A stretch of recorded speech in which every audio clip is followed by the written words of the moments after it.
I was always bullied because of my skin and hair type.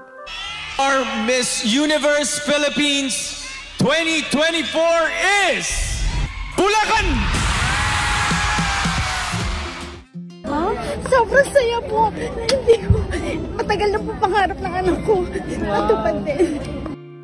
Dating biktima ng pambubuli ang kinurunahang Miss Universe Philippines 2024 na si Chelsea Manalo ng Bulacan. Roller coaster ride na may tuturing ng beauty queen ang kanyang buhay dahil sa kanyang masalimuot na nakaraan. Lumaki siyang insecure sa sarili dahil sa pambubuli ng mga tao na kapaligid sa kanya dahil sa kanyang pisikal na anyo, sa kulay ng balat at kulot na buhok. Ipinanganak si Chelsea Ann Manalo noong October 14, 1999 at kasalukuyan ngayong mag 25 years old. Ang nanay niya ay si Contessa Manalo. Ang biological father niya naman ay isang African American na hiwalay sa kanyang nanay simula noong taong 2000. Nung pumanaw ang kanyang tatay, nagkapagdesisyon ang kanyang nanay na muling magpakasal. Dahil ulila sa ama ang 25 anyos na Filipina-American beauty queen, ay lumaki siya kasama ang kanyang stepfather na itinuturing na rin siya bilang isang tunay na anak. Pumasok siya sa modeling noong siya'y 14 anyos pa lamang. Lumabas na rin siya sa mga magazines, commercial at print ads. Partikular na naging endorser siya noong 2021 ng Philippine clothing brand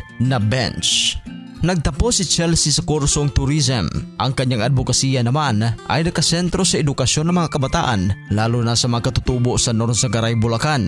Isinusulong din niya ang body positivity at pagsugpo sa bullying. Sinabi ni Chelsea, ang kanyang mga magulang ang kanyang naging inspirasyon sa pageant. Nagiging inspirasyon din ni Chelsea sa modeling ang English model and media personality ni si Naomi Campbell. Samantala, taong 2017, sumabak si Manalo sa Miss World Philippines 2017 pageant at sa run-up sa pageant, pinangalanan siya ng Rappler bilang isang dark horse candidate dahil sa kanyang runway walk. Siya ay finalist para sa Top Model Challenge na napanalunan ni Cynthia Tumalia at sa Coronation Night na ginanap noong September 3, 2017, nagtapos si Chelsea bilang top 15 na nooy napanalunan naman ni Laura Lehman. Talaga namang pinatunayan ng dalaga mula sa Bulacan na hindi lang ganda ang mayroon siya matapos ganyan talunin ang 52 pang kandidata na naturang pageant. Samantala, bukod kay Chelsea na matagumpay na nasungkit ang corona, wagi rin si Stacy Gabriel ng Cainta, first runner-up, Maria Atisa Manalo of Quezon Province, second runner-up, Tara Valencia ng Baguio, third runner-up, at Christine McGarry ng Taguig, fourth runner-up.